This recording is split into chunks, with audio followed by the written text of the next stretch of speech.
वकील साहब, कौन लोग थे? आप लोगों ने, जैसे हम लोगों से बात करें, जो लोग आए थे नकाब पहने हुए हैं, आखिर कोई तो रहा होगा, ये भीड़ जो थी कहीं की तो होगी।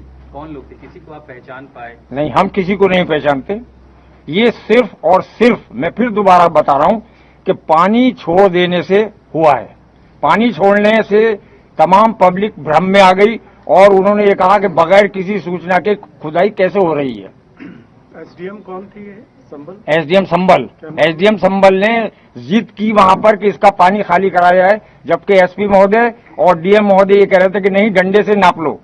जैसे ही पानी छूटा, तमाम पब्लिक में भ्रम फैल गया कि उसकी जामा मस्जिद की खुदाई हो रही है। आप लोगों ने समझाया पब्लिक को, आप लोगों की तरफ से? हम लोग चूंकि मस्जिद परिसर में मौजूद थे और हमने अनाउंस भी किया, पब्लिक को समझाया। लेकिन इसके साथ साथ मैं एक और कहना चाहूंगा कि पूरी तरीके से ये एसडीएम संबल और सीओ संबल की साजिश से हुआ है। सीओ संबल ने क्या किया? सीओ संबल ने ये किया कि जिस टाइम भीड़ इकट्ठा हो रही थी पानी को देखकर कि वहां भ्रम की स्थिति है, खुल रही है, तब उन्होंने उनसे सीओ साहब से ये मालूम करने की कोशिश करी कि आखिर जामा मस्जिद में क्या हो रहा है।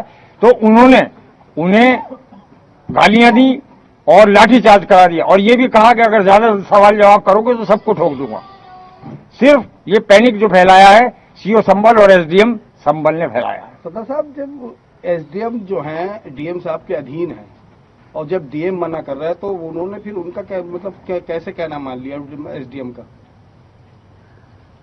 फिर से जवाब सवाल करें। डीएम के एसडीएम अधीन है। हाँ है।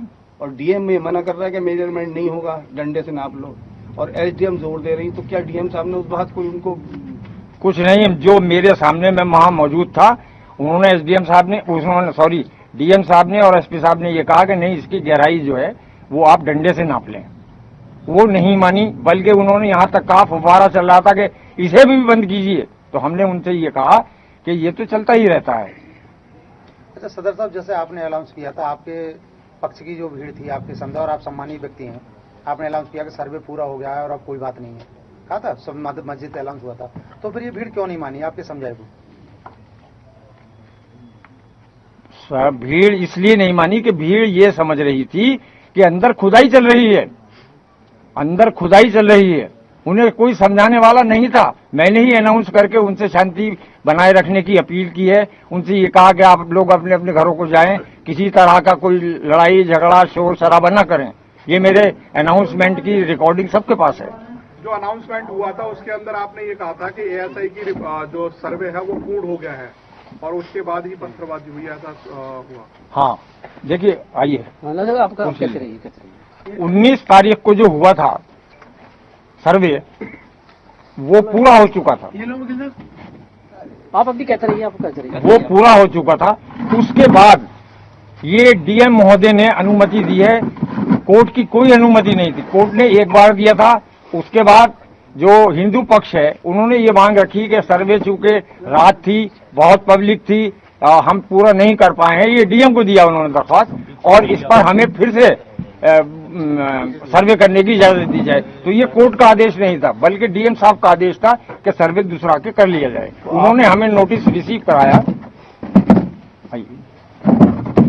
उन्होंने हमें डीएम साहब, सीओ साहब ने और एसडीएम साहब ने हमें इत्तला दी कि हम इसके, हमारे पास दरख्वास्त आई है और हम इसका सर्वे करवाएंगे। लेकिन अभी डीएम साहब ने कोई परमिशन नहीं दी है, हम रात के 11 बजे तक आपको बताएंगे। उन्होंने हमें रिसीव कराया है, सूचना रिसीव कराई है, लेकिन उन्होंने यही कहा कि डीएम साहब इसकी परमिशन नहीं देंगे क्योंकि ये कोर्ट से ही दूसरा के आएगा। लेकिन उसके बावजूद भी 11 बजे जब मुझे पत्रकार महोदय ने बताया, एक पत्रकार महोदय ने, कि सुबह को सर्वे होना है, तब हमने इन लोगों से पूछा कि भाई ये तो सुबह को ही होना है, वरना मीडिया को कैसे पता चला? हमने एसडीएम साहब से कहा कि ये मीडिया बता रही है कि सुबह को 7 बजे, और आप ये कह रहे हैं कि अभी कोई वो नहीं है, आपको सिर्फ सूचना दी जा रही है। तो हमें भी भ्रम में रखा गया, हमें भी भ्रम में रखा गया, हमने किसी से नहीं कहा। प्रशासन ने आपको गुमराह किया?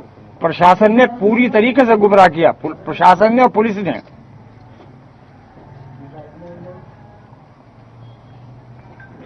मौत से किसी तरह की अनाउंसमेंट हुई है कि फायरिंग के ऑर्डर हुए हैं, लोग हट जाए, इस तरह की कोई अपील की गई थी? हाँ, मैंने की थी। वो ये था कि मैं मौके पर उस टाइम गया था, मुझसे डीएम साहब ने कहा था, एसपी साहब ने कहा था कि आप मौके पर जाएं और भीड़ को आप सेटिस्फाई करें। मैं गया था, तब मेरे सामने डीआईजी महोदय, एसपी और डीएम आपस में ये डिस्कशन कर रहे थे कि तुरंत गोली चलाने का ऑर्डर लिया जाए। कौन कर रहे थे? एसपी साहब थे, डीएम साहब थे और डीआईजी साहब थे।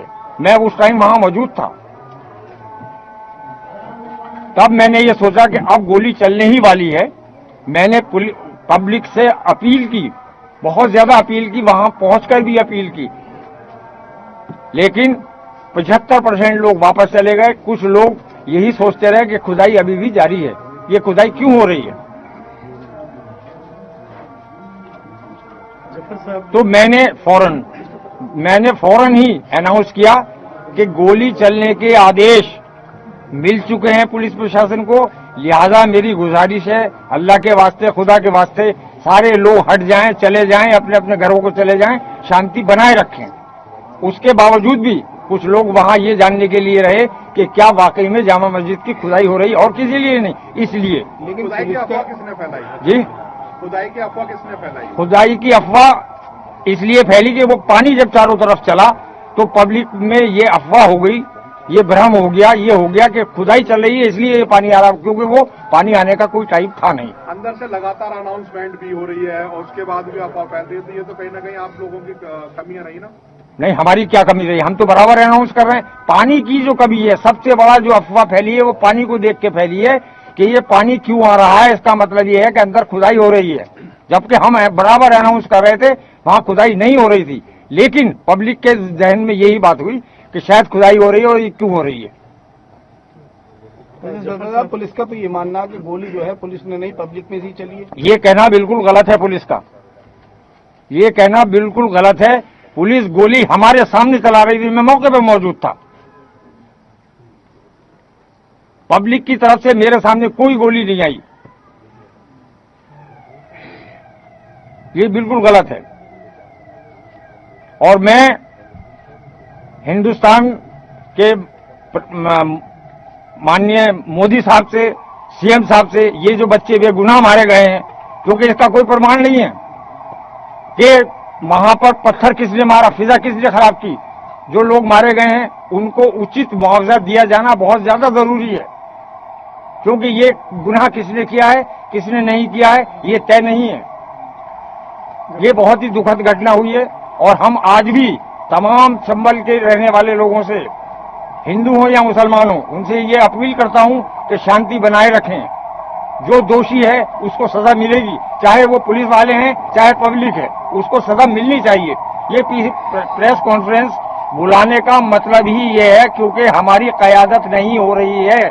हमारे कोई एमएलए साहब, कोई एमपी साहब, कोई चेयरमैन साहब इस तरह इस बात में हक बात को कहने से कतरा रहे हैं, लेकिन हक बात कहने के लिए, सच्चाई रखने के लिए मैंने ये प्रेस कॉन्फ्रेंस बुलाई है, ताकि कोई कंफर्म नहीं कह सकता, लेकिन प्राइमरी इंफॉर्मेशन जो पुलिस के इन्वेस्टिगेशन में है, जो लोग मारे गए उनको जो बुलेट लगी है वो बुलेट नहीं है जो पुलिस यूज करती है, वो देसी कट्टा जैसी कोई गोली है। देखिए, पुलिस के हाथ में देसी कट्टे भी थे, ये कहना गलत है। वो एक दूसरे को क्यों मारेंगे? अगर उन्हें फायरिंग करनी थी तो पुलिस की तरफ करते, वो पब्लिक में क्यों करेंगे? ये एक सोचने वाली बात है।